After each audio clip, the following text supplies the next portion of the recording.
ভালো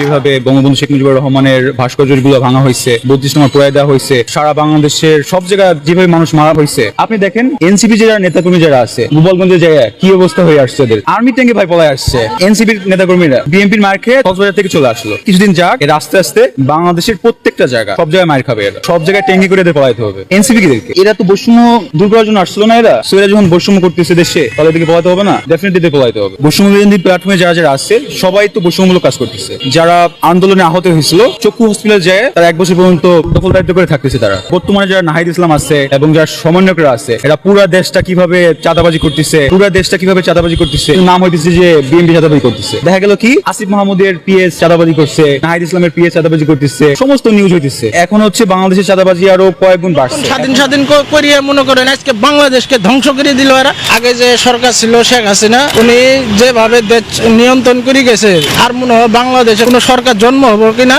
আমার সন্দেহ আছে। দেখেন আওয়ামী লীগ ছাড়া বাংলাদেশে কোনো নির্বাচন হবো না, আমরা সাধারণ মানুষ যা মনে করি। 5 আগস্টের পরে থেকে বাংলাদেশের করুণ অবস্থা হয়ে গেছে। পৃথিবীর মধ্যে যত লোভী লোক আছে তার চেয়ে 1 নম্বর লোভী লোক হলে ডক্টর মোহাম্মদ ইউনূস।